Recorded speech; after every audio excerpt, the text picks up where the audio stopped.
We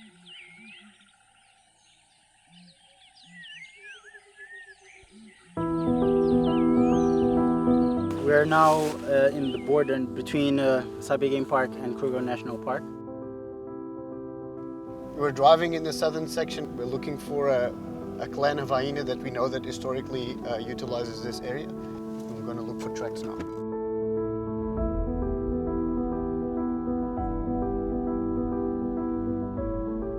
My role here as helping with the hyena translocation have been pre-baiting and baiting. Basically just to get the hyena to be comfortable around the vehicles while they're feeding on the bait, which makes our job a little bit easier. So basically we're preparing a bait site, a bait station.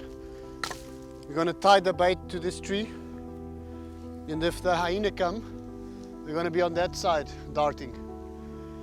And so we're putting a fence with brush on that other side because we want to avoid that the hyena eat facing us, because that's what they'll do. If they see the vehicle, they will want to stay like this and facing the vehicle while eating. So by doing this, be obliged to come and feed like that and have their muscles towards us, so we have good dart sights. Leon was dragging some stomach contents. If the hyena are walking in those areas, they pick up the smell and they come and see what it is, and then they find the bait. We're driving to one of the bait stations where the hyena have been coming every night for the past 3 nights, a clan of between 7 and 9 animals. So we're gonna start calling with a pig squill and put a new bait there on that same tree. And hopefully the animals will come and we'll be able to dart them, load them onto a vehicle and take them to the Karingani boma, which was going to be the first phase of the whole hyena reintroduction translocation project. These are what we are going to use as blindfolds to reduce visual stimulus, and it will allow us to have the animals more sedated.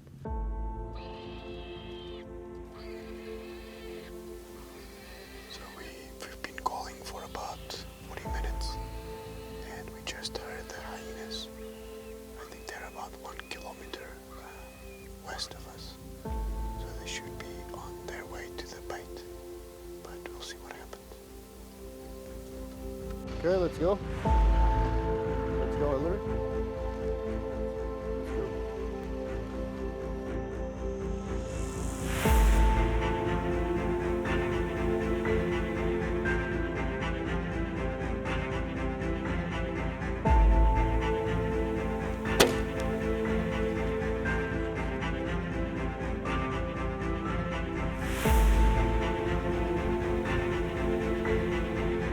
We got 2 males and 2 females, beautiful animals, and quite keen to, pull this translocation off. But I'm only going to relax in about 3 hours' time once you get to Karingani and they're all well and alive. Karingani is a large reserve that is undergoing a restoration process, and so part of that is we introduce or reintroduce several species to the area, and we have holding facilities or bomas.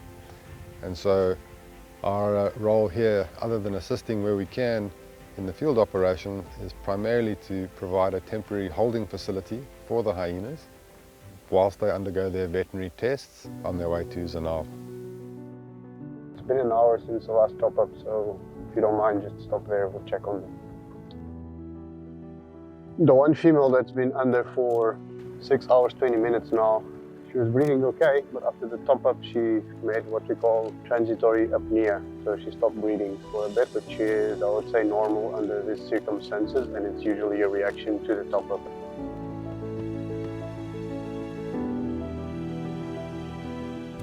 We gave it some meds and breathing is picking up again. The only option that we have now is to carry on and get to the boma as fast as we can. Okay, let's move.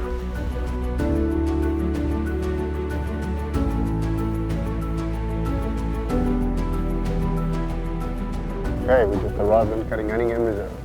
The one hyena has been under for 7 hours and 45 minutes, but it's relatively stable, breathing well, heart rate is good. All other ones look okay. So yeah, we should be waking them up in about 10 minutes.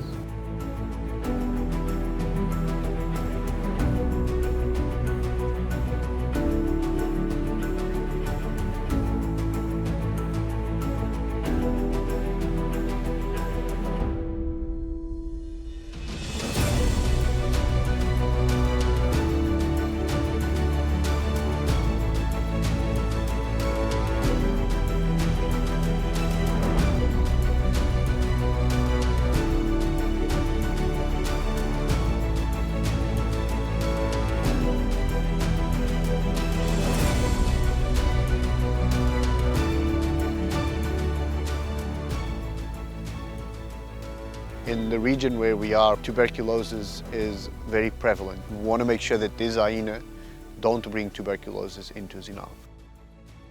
Just before waking up in the Karingani, we injected a protein under the skin, and then after 72 hours you re-immobilize the animals and you assess the skin reaction.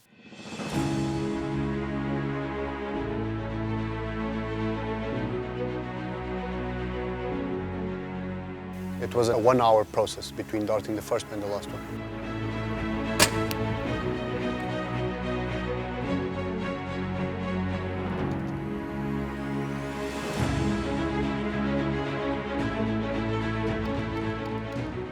Just got the last one. Dart in, sleeping, feeling good, but it's not over. It's just the beginning, so not celebrating yet.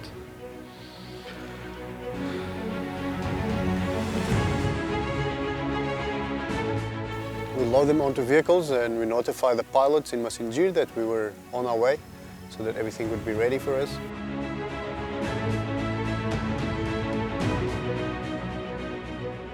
At the airstrip it was actually quite straightforward and effective. We just loaded the hyena onto the planes and took off.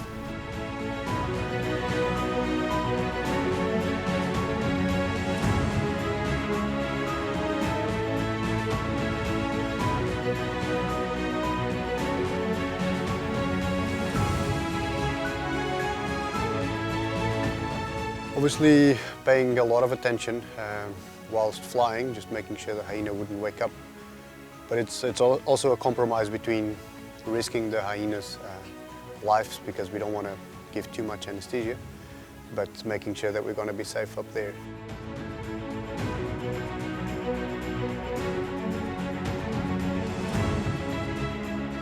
It was a 1.5 hour flight. It seemed a lot longer, but everything went well. The hyena were all stable, a bit stinky, but nice and stable. And we landed in Zinave, everyone was waiting.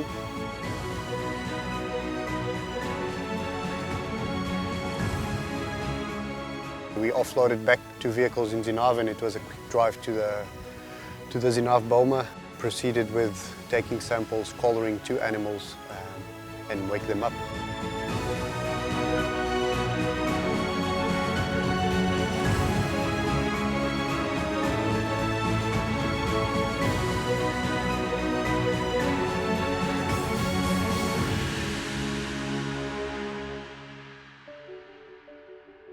Everything went well. I feel very privileged to be part of this and rewriting history by bringing the first large predator into Zinave in 40 years, I guess, which is, I think, a big step in the Zinave restoration project.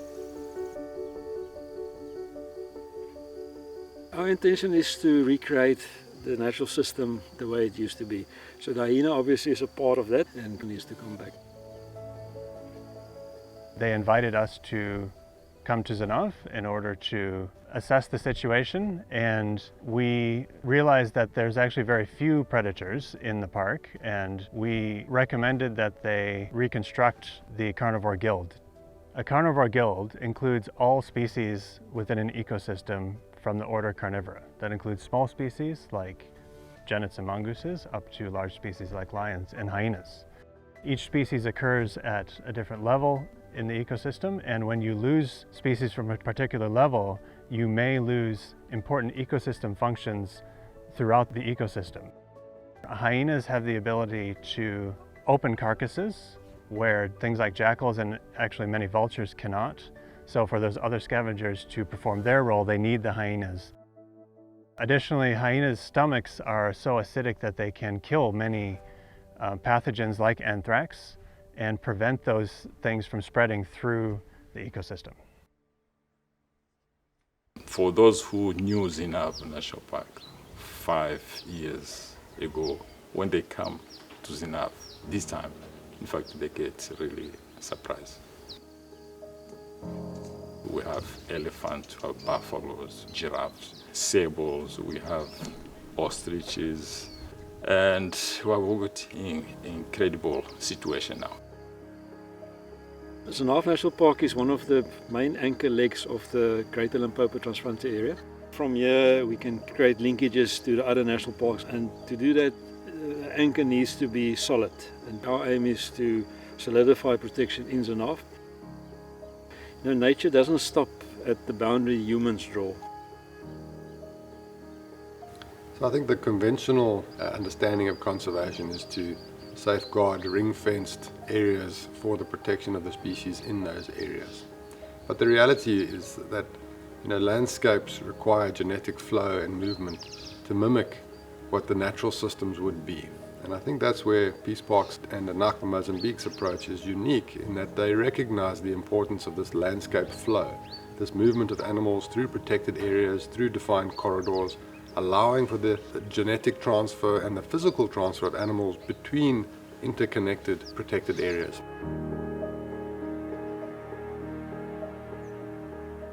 I think Zinave in 10 years will have the whole representation of the species that they used to have and a working ecosystem, and tourists coming in that generates revenue for the people that live around here.